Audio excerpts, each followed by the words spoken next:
Tadi Bang Saud mengatakan bahwa indeks korupsi pada angka 34, 34. Turun. Padahal 2.500 orang sudah ditangkap.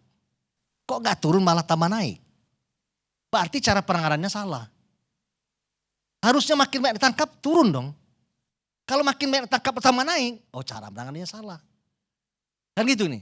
Karena target pemberantasan korupsi hanya nangkap. Ada benarnya.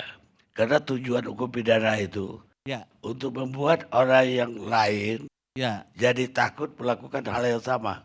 ya. Nah ketika nggak ada yang takut, berarti salah ini. Kan gitu, nggak menimbulkan efek takut.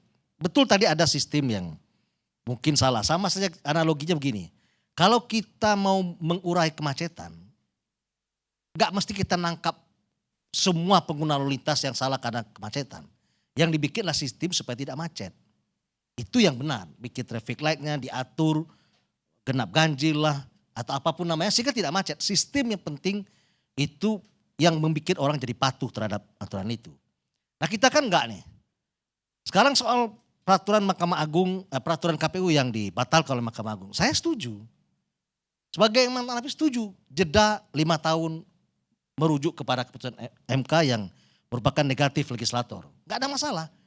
Tadi pagi di TV One saya bilang mau bikin 10 tahun enggak ada masalah.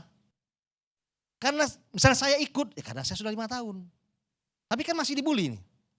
Kalau saya nggak boleh nyalon, misalnya ini kan saya bikin 20 tahun atau bikin seumur hidup nggak boleh nyalon, saya nggak nyalon. Kan gampang aja nih. Karena nyalon karena peraturan membolehkan. Satu.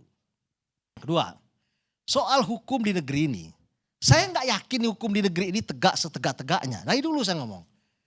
Nanti Bang Hani bilang, wah ini perkara saya dibawa ke sini. Lah gimana saya nggak bawa? Karena saya disebut mantan terpidana. Yang saya itu pengacaranya ini, Bang Magdir.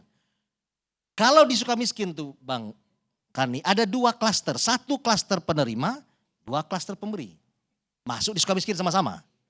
Saya ini nggak masuk penerima, nggak masuk pemberi, malah kehilangan 50 juta. Jadi nggak ada kawannya, saya sendiri aja. Ini agak aneh juga gitu. Jadi sekali lagi saya mengatakan bahwa kalau hukum di negeri ini masih main-main politik, ditargetkan si Anu, gimana caranya coba cari, ya pasti ada salahnya Pak. Tapi salah belum tentu jahat Pak. Kalau jahat sudah pasti salah. Kalau Bang Kading mengatakan tidak semua orang yang ada di penjara itu adalah kotor atau bersalah. Tidak semua juga koruptor yang ada di luar di sekarang ini masuk penjara. Gampang aja lihatnya. Yang kaya-kaya gak wajar itu dari mana dapatnya? Jadi jangan yang kecil-kecil hilirnya, hulunya dibiarkan. Sekali lagi misalnya sektor tambang, coba cek itu. Itu pemain nikel segala macam itu ratusan miliar. Coba cek sektor kelautan, penyelundupan ikan ratusan miliar. Cek itu pajak, mainannya puluhan ratusan miliar. KPK-nya diam aja. Urusan gratifikasi, makanya KPK itu ganti nama harusnya. Namanya menjadi Komisi Pemberantasan Gratifikasi. Gitu loh, karena yang tak tahu gratifikasinya jangan di ujung-ujung aja. Nah kemudian tidak ada satunya kata dan perbuatan. Febri misalnya, wah sok bersih, hari ini dipanggil KPK. Entah benar entah enggak, ada obstruction of justice. ICW gitu juga nih, ngomong hari ini dipanggil juga. Dulu Denny Indra yang ngomong bahwa yang membela para koruptor itu adalah sama dengan koruptor. Dia membela Maming sama BW. BW sok bersih, adeknya 37 miliar tuh korup. Sekarang yang mana nih bersih nih? Saya mau tanya nih, polisi-polisi yang berhenti di KPK, ada Damani, ada Novel, dulu mengundurkan diri di polisian. Dipecat, mereka rengek, masuk polisi lagi. Begitu mental pemberantasan korupsi Pak. Coba pikir itu baik-baik. Si Febri aja nih, gak ada jabatan, masih main-main gitu, lebih parah Pak. Apalagi waktu dia jabatan di situ.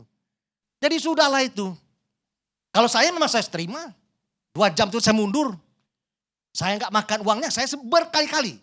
Sejak 5 tahun yang lalu. Kenapa? Karena saya mau dibarter dengan BW dan Samad supaya tidak P21 di Kejaksaan Agung. Jaksa Agungnya dari Nasdem. Saya dipanggil ke istana. Supaya apa nih? Supaya dibarter. Saya bilang ini perkara apa saya ini? Perkara 200 juta. Siapa yang manggil saya? Salah satu menteri yang nongkrong di istana.